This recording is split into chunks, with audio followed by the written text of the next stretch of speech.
Hello guys! Hello Sagittarius!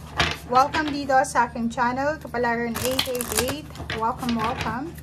Alamin natin kung anong messages, vibration, gabay, energy para sa inyong lahat. Ito ay para sa 3 months, April, May, and June. Okay. Morning affirmation, soulmate relationship, blessed change. Ooh. So, Sagittarius, sinasabi ng baraha sa'yo dito na maging positibo ka sa next 3 months, okay? Kailangan mong maging positive. Pagkagising mo pa lang sa umaga, maging positive ka na. Or even sa pagtulog natin, bago tayo matulog, mag-pray tayo, mag-manifest tayo, be grateful, affirm kung ano yung gusto mo, manifestation, magsulat ka ng mga bagay-bagay na gusto mong mabago sa buhay mo, magsulat ka ng mga bagay-bagay na gusto mong alisin sa buhay mo, or kung ano pa man, or gusto mong mangyari. And pagkagising mo naman sa umaga, para mabuksan yung gates of manifestation, be positive. Umiwas ka sa pagmumura, 'di ba? Bad words or yung mga negative talk, negative self-talk, negative thoughts, energy, negativity, or kung ano man na klase ang hindi maganda sa'yo. Okay. Single ka ba or in a relationship? May posibleng bagong pag-ibig na darating sa'yo. Okay?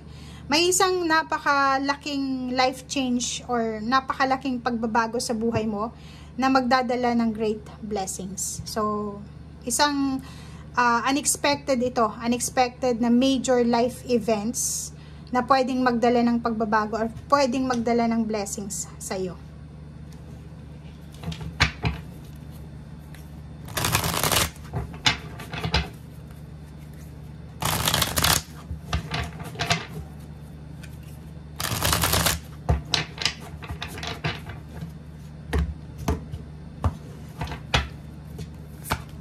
Okay, Ace of Summer.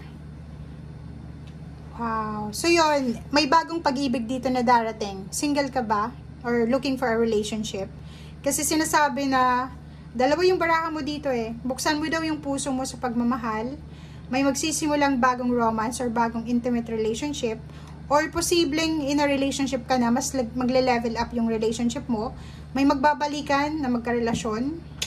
Or maraming pagbabago dito. Strength. Wow.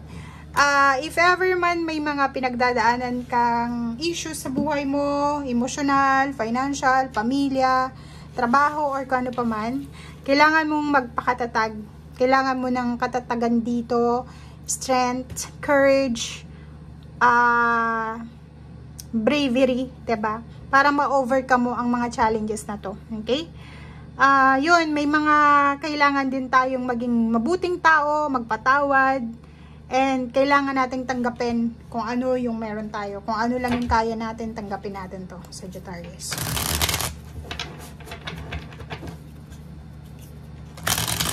Meron din ditong posibleng may mga nararamdaman sa katawan na magkakaroon sila ng healing. Yung parang gagaling sila or pwedeng makaka-discover sila ng gamot sa kanilang, diba? So, kung makikita mo dito, itong chariot na to, ito siya. Itong blessed change na to, na major life events na to, life change na magdadala ng great blessing. So, may victory and success, may travel, may gagawin kang paglalakbay. Ang dami mong choices dito eh. Kung makikita mo, pwedeng kung babae ka man o lalaki, marami kang makikilala na taong gustong pumasok sa buhay mo para maging parte ng buhay mo as a relationship or as partner.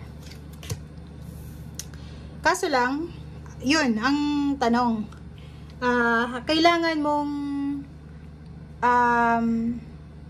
pag-isipang mabuti. Hindi dahil sa sinasabi ng baraha, maraming relationship ang pwedeng pumasok sa buhay mo, may asawa ka ba? Kasi kung may asawa ka, umiwas ka. Pero kung single ka, i-welcome mo siya. I-open mo yung heart mo sa kung ano man itong i-offer sa yung pag-ibig. Okay? May relocation dito, may magta-travel, April, May, June. Ang nakikita natin April to. Pwedeng at the end of April to. So, pwedeng ano siya, first week ng April. First week ng April or pwedeng second week.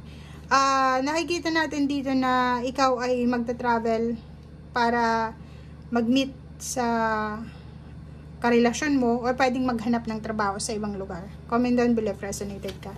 Relocation, oh. Yun. 'Di ba? Aalis yung iba sa inyo dito, mapababae ka man or lalaki. Kasi kailangan mong maghanap ng trabaho. Kailangan mong makapag-save ng pera. Kailangan mong hanapin itong perang ito. Para mahawakan mo siya. Parang ganun yung sinasabi niya. So, 8 of Swords. Sinasabi ng Barasir dito, kinakailangan talaga dito ng major change sa buhay. So, yun.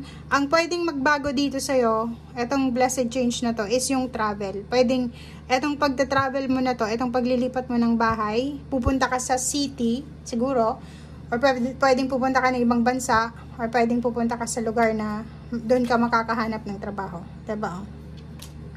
Kasama mo ang buong pamilya. Isasama mo yung pamilya mo dito. So, posibleng kasama ang pamilya dito para sa pagta-travel na to. 5 of Cups. Kaso lang, kailangan mong pag-isipang mabuti daw kung kailangan mong isama ang pamilya mo, lalo na kung may involved ditong bata. Kasi, okay, given na posibleng yung lilipatan mong lugar is may great blessings yan. Money, career, financial, or kano pa man. But, sinasabi ng barahan na pwede kang manghinayang after. Huwag mong dalhin itong anak mo. Huwag mong dalhin yung mga minor de edad dito. Okay? So, may mga nakahang ka ditong plano. Matagal ng plano to, pwedeng 3 months ago or 3 years ago na Sagittarius ay posibleng gawin mo. So, ang nakikita ko sir dito, mayroon kang fear sa relationship to. Kaya, may Sagittarius ditong sobrang silosa, or pwedeng yung karelasyon mo siloso, na gusto nyo, pag nagtatrabaho kayo, magkasama lang kayo. Yung parang nakikita ka niya, nakikita mo siya, yung parang ganun. And imposible yun. Kasi parang nakikita natin dito, natatakot kayo sa bawat isa na baka bigla kayong may biglang lingon sa kaliwa or sa kanan, magkaroon ng bagong relationship. Okay. Kaloka yun, oh. It's a confirmation, may travel talaga dito. Aalis ka sa lugar na stagnant.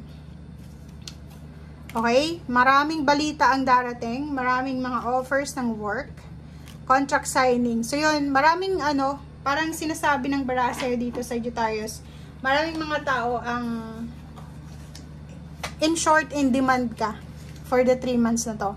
So, ibig sabihin, hindi ka mahihirapan na makahanap ng trabaho or hindi ka mahihirapan na makalipat ng trabaho or makalipat ng tirahan or magkaroon ng travel or changes or transformation kung ano man to. Kasi, tatlong baraha Chariot, 6 of Swords, tapos meron ka ditong, 8 of Cups na baraha na sinasabi na kailangan mong umalis sa isang lugar, hanapin mo yung lugar na hindi stagnant.